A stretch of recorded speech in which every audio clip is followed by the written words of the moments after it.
Hey everyone, welcome back to the Deep Dive. We've got a really interesting one for you today, but first, you know how we do, we've got to give a shout out to our awesome sponsors. Always appreciate the folks who help make this happen. Big time.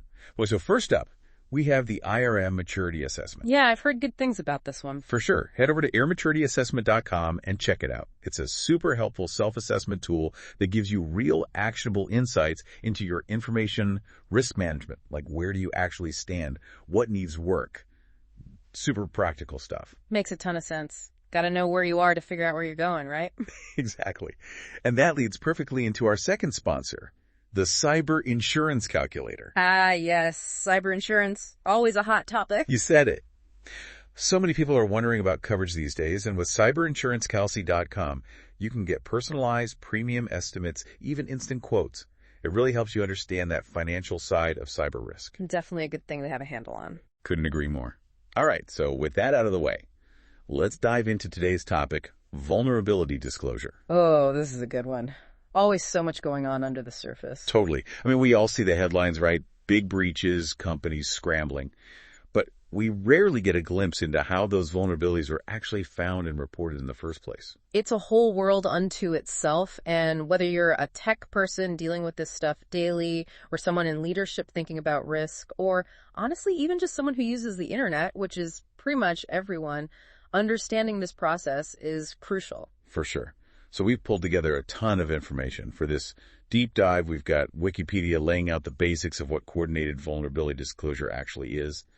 Then we've got some legal perspectives from the Black Hat community, which are always super insightful, especially on the risks involved. Legal stuff can get pretty hairy in this area. Absolutely. And then we've got some great real-world data from the ABA Banking Journal and the NTIA, like their survey on how companies are actually handling this. Yeah. Plus, we dug into some future-thinking best practices for vulnerability disclosure programs from a 2025 perspective. Always good to be ahead of the curve. Totally. And of course, got to give a shout out to the bug bounty community. We found some super interesting discussions about what happens when companies don't have a formal program in place. It can get kind of dicey. Yeah, definitely adds a layer of complexity. Big time. And to round it all out, we've got the comprehensive guide from CERT on the whole process of coordinated disclosure. So basically, today we're going to wade through all this info, cut through the tech jargon, pull out the key takeaways, highlight those potential pitfalls, and give you a clear picture of how vulnerability disclosure is evolving. No computer science degree required. Sounds like a plan. Where do we even start with something this big? Yeah, good question. I guess, like with any complex topic, I start with the basics, right? What is coordinated vulnerability disclosure, or CVD? Okay, so imagine the internet has an immune system. CVD is like that immune system, a way to respond to weaknesses before they can be exploited and cause harm. Okay, I like that analogy, the internet's immune system. Right. So Wikipedia defines it pretty clearly. It's about gathering information from those who find vulnerabilities, coordinating the sharing of that information among everyone involved, vendors, other affected parties, maybe even the public, and then disclosing the vulnerability itself along with ways to fix it or at least mitigate the risk. It's a multi-stage process, definitely requires careful handling. So it's more than just like a researcher finding a bug and shouting it from the rooftops on Twitter. Oh, way more. That kind of uncontrolled disclosure, while well-intentioned, can often do more harm than good. How so? Well, think about it. Suddenly, everyone knows about this vulnerability, including the bad guys, but a fix might not be ready yet. That creates a window of opportunity for exploitation. Ah, so it's about responsible disclosure, not just disclosure for the sake of disclosure. Exactly. And CERT actually emphasizes that there isn't one right way to do CVD. It really depends on the context. How severe is the vulnerability? Who are the stakeholders? But the ultimate goal is always, always to reduce harm. That's got to be the guiding principle. That makes sense. Be responsible, minimize damage. And it seems like this isn't some fringe idea either. The NTIA survey found that a huge majority of security researchers, something like 92%, already engage in some form of CVD. That's a pretty strong indicator that the research community understands the value of a coordinated approach. It's not just about finding the flaws, it's about working towards fixing them in a responsible way. So we've got the what down finding and responsibly disclosing vulnerabilities. But why is this whole process so important in the first place? It sounds like a lot of effort for everyone involved. Oh, the benefits are huge. Black Hat breaks down several pros of making security issues public, which is tightly linked to disclosure. First, it raises awareness.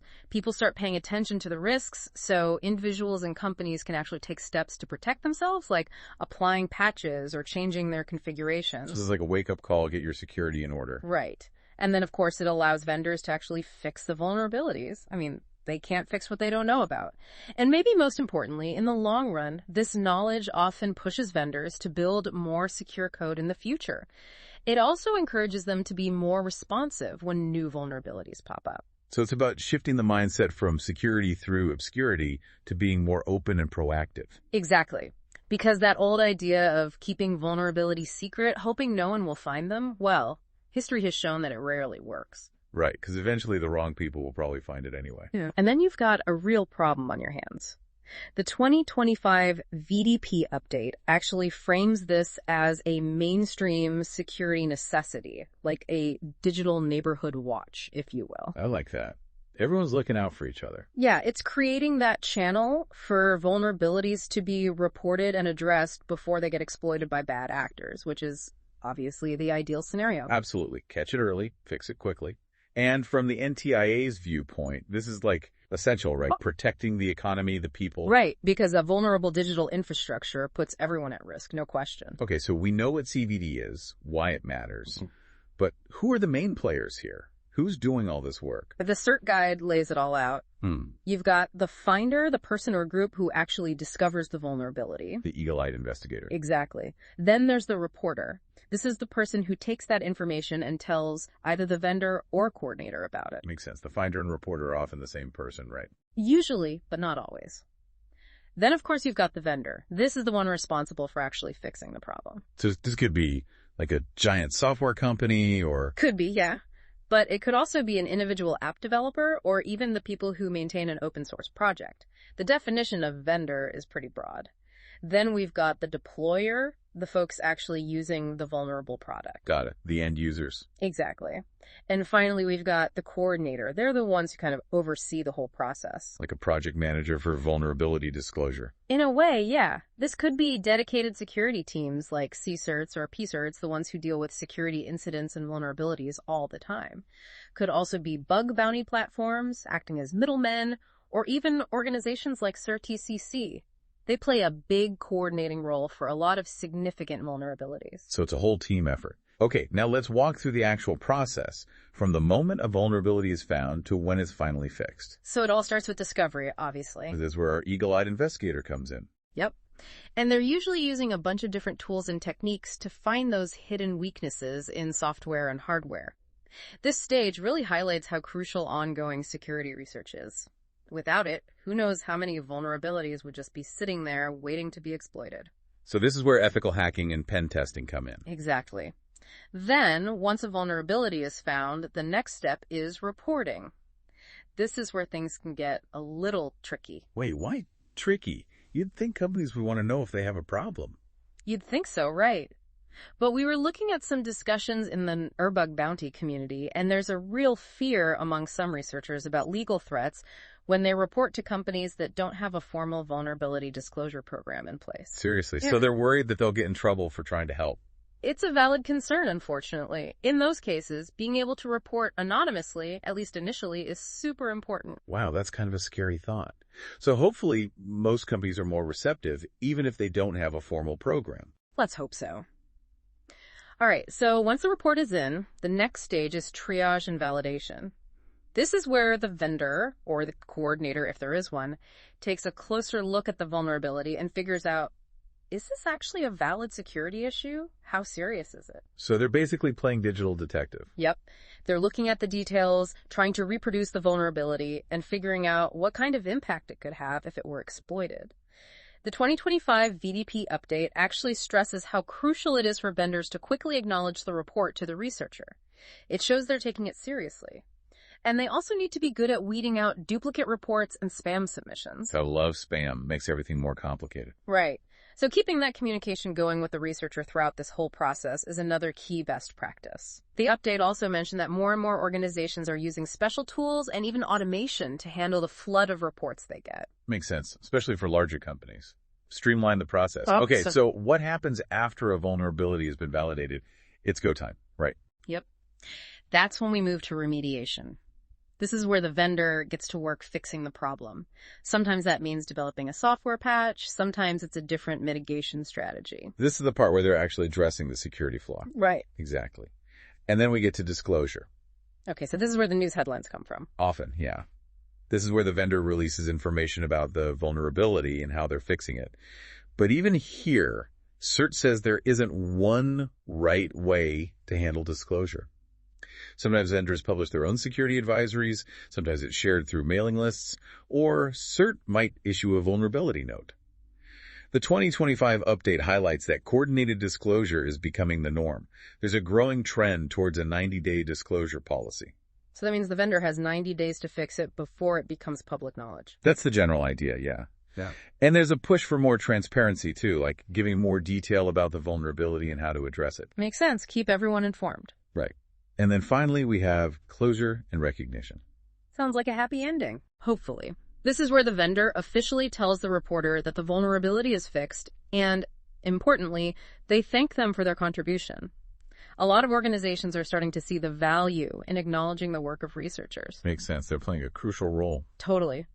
Some vendors even go a step further, sharing pre-release details of the fix with a reporter or even inviting them to retest it. It's all about building a more collaborative relationship. I like that, everyone working together. Yeah. Okay, so we talked a bit about the legal stuff earlier, but I think it deserves a deeper dive. Yeah, definitely. This is an area where things can get really complicated really fast. What are some of the legal risks for researchers? Well, the Black Hat analysis brings up some good points.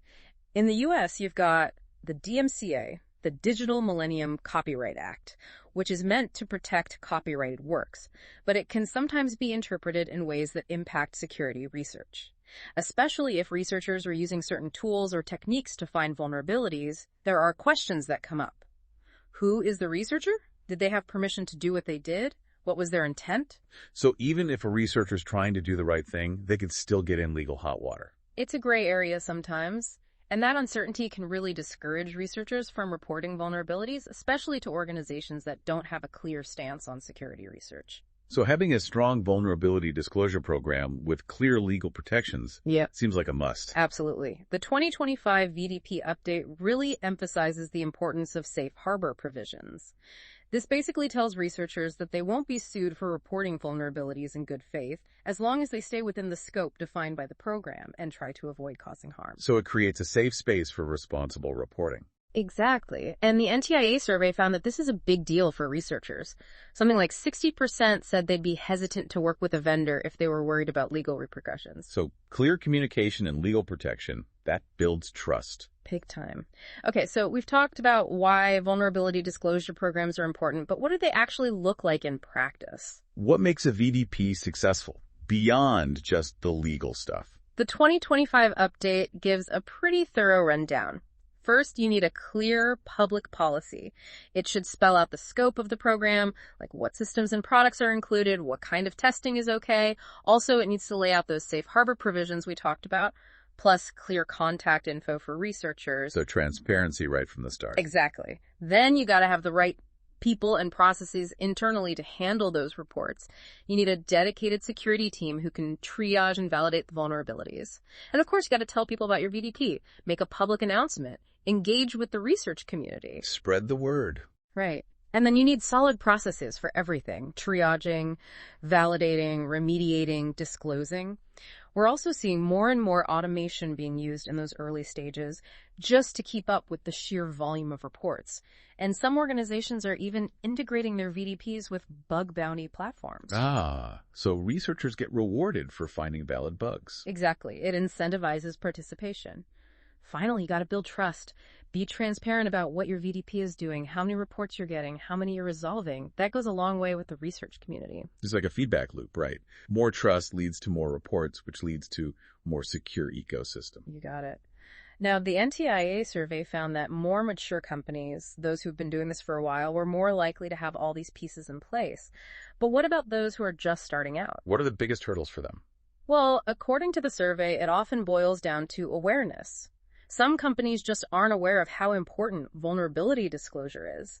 They might not know how to set up a VDP, or they might be worried about getting overwhelmed with reports. So lack of knowledge, lack of resources. Often, yeah. And sometimes, believe it or not, there's a belief that their customers just don't care about security. Wow, that seems pretty short-sighted. Right. Because breaches can cause huge damage, both financially and to a company's reputation. But it really shows that there needs to be more education about the benefits of a solid VDP. For companies that are maybe feeling lost, I think checking out the IRA Maturity Assessment at IRMaturityAssessment.com could be a good first step. For sure. Helps them figure out where they stand and what they need to work on. Okay, now the CERT guide also talked about something called multi-party CVD. What's that all about? Sounds complicated. It can be, yeah.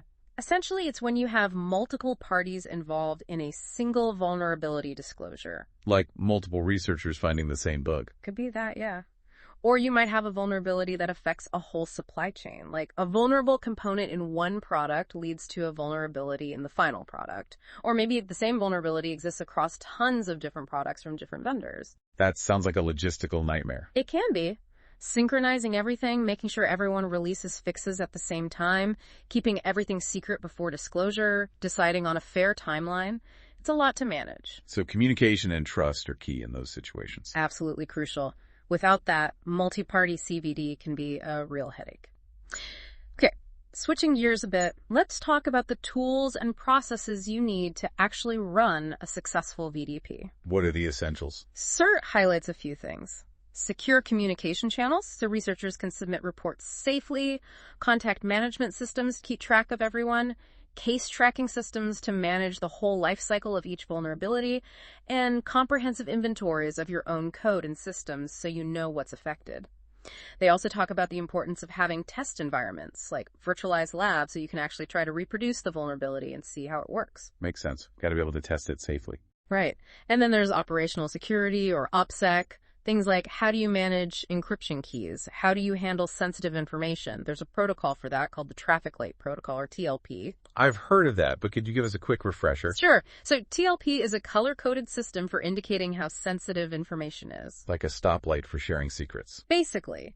TLPRD means the information is super sensitive, can't be shared outside a very small group.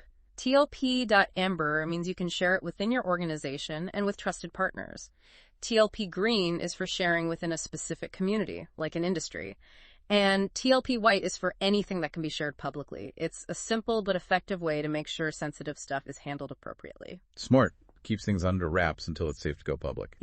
Okay, so obviously technology is constantly changing. Yeah. What about vulnerability disclosure? How's this whole landscape evolving? It's evolving fast. Both the CERT guide and the 2025 VDP update point to more automation, more integration within VDPs. We're seeing a lot of organizations combining VDPs with bug bounty programs, which makes sense. It's a way to formally recognize and reward researchers for their work. So it's like a double whammy, responsible disclosure and financial incentives. Exactly.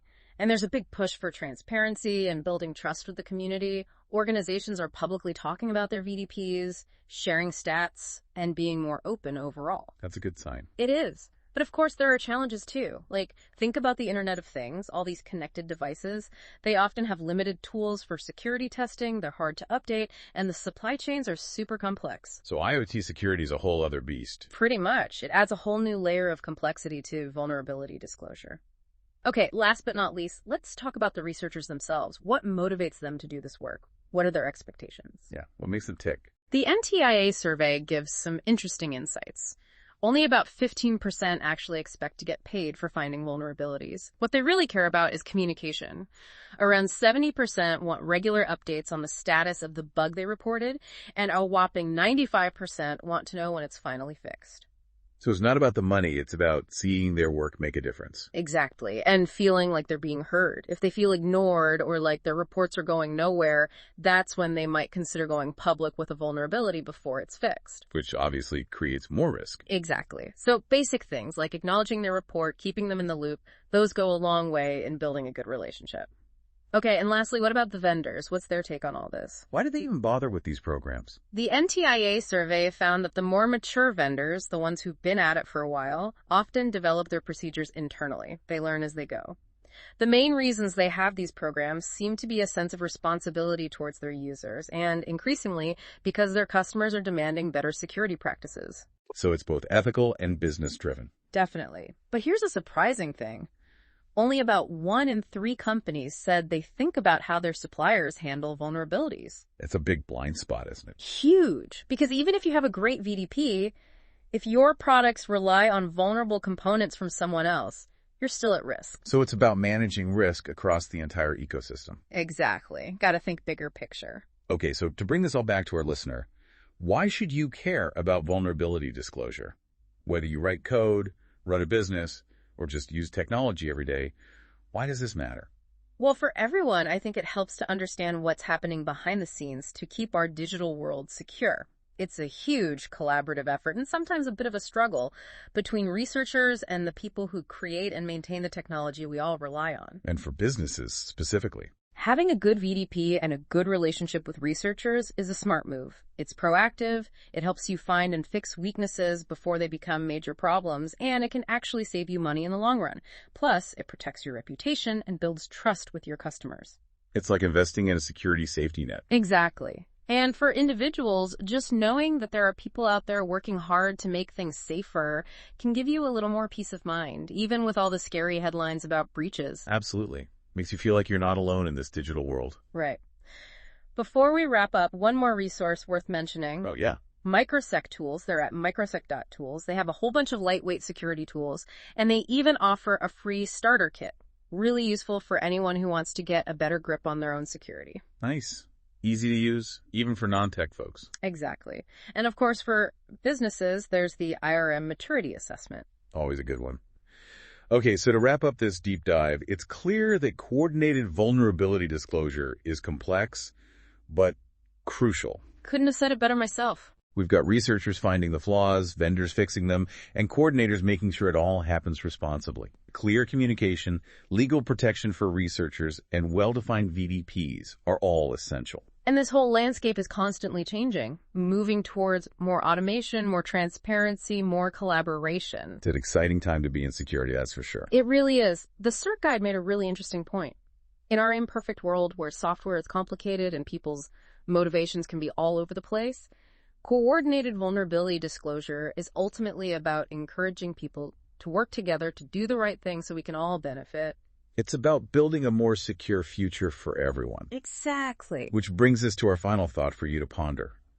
With all the interconnected devices we have these days, are we doing enough to address the vulnerabilities in those complex supply chains and in the ever-expanding world of the IoT? It's a big question and one we all need to be thinking about.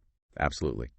And for those of you thinking about the financial side of this, don't forget to check out the Cyber Insurance Calculator at cyberinsuranceCalc.com to get a better understanding of your potential risks. You can also find some really handy security tools at Microsec Tools, microsec.tools. Both excellent resources. Well, this has been a fascinating deep dive, and we hope you found it insightful. Be sure to check out the resources we've mentioned today and think about how vulnerability disclosure impacts your own digital world. Until next time, stay safe out there.